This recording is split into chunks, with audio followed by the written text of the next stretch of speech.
Welcome, everyone. The conference season is over, and I'm back doing what I love.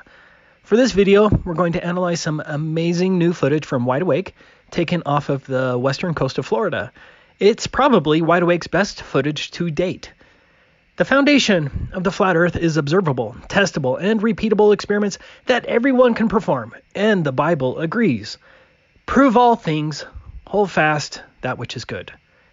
You don't have to be a Christian to know that's excellent advice for everyone, and that is exactly where our phony mainstream science has failed humanity.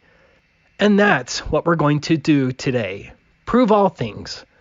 You're going to see unequivocal proof that there is no curvature, ergo the Earth is flat. We're going to use both the distance to the horizon and the target hidden height calculations to debunk the globe myth today. My friend Wide Awake's camera was only 5 feet above the water. Here is Wide Awake's cell phone footage capturing the fact that he was indeed filming the Cutter Rock bird rack as shown on the screen of the Nikon P1000, which we'll be taking a much closer look at. I've included Wide Awake's camera coordinates as well. I grabbed the coordinates of Cutter Rock from this government brochure. Like all of the bird racks, Cutter Rock is only 16 feet high. According to Google Earth, Cutter Rock was a huge 11.22 miles away from Wide Awake. Even this sunset footage shouldn't be possible on the globe. Do you think you'd see the reflection of the sun like this on bendy water and over curvature humps?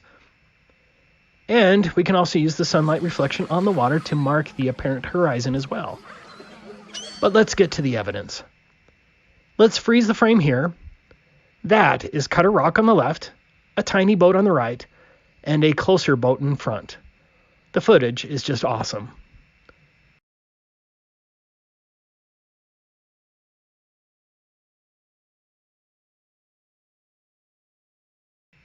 Let's freeze it again. This is at full zoom on the P1000. If you remember, Cutter Rock was 11.22 miles away from the camera. What I also love about this frame is the tiny boat next to Cutter Rock. The boat appears to be even further than 11.22 miles because the base of the boat is higher perspectively than the base of Cutter Rock. Look at how tiny that boat is. Let's first look at the target hidden height calculation. According to the globe math, 48 feet should be hidden behind the curvature. In other words, this is what it should roughly look like if we lived on an imaginary globe.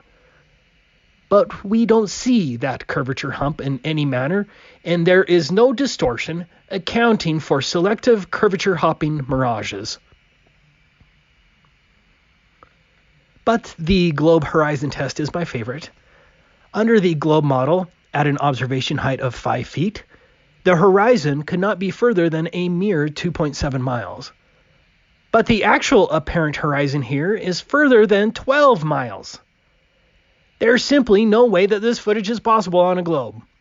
Did the huge bulge of water in front of the bird rack magically and selectively disappear and then reappear miles beyond the rack, all without affecting the rack itself?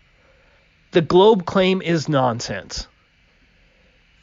The evidence is overwhelming. We don't live on a spinning ball, vortexing through the vacuum of space at millions of miles per hour.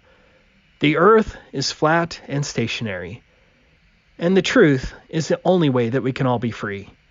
So please, share it everywhere you can because our time is limited.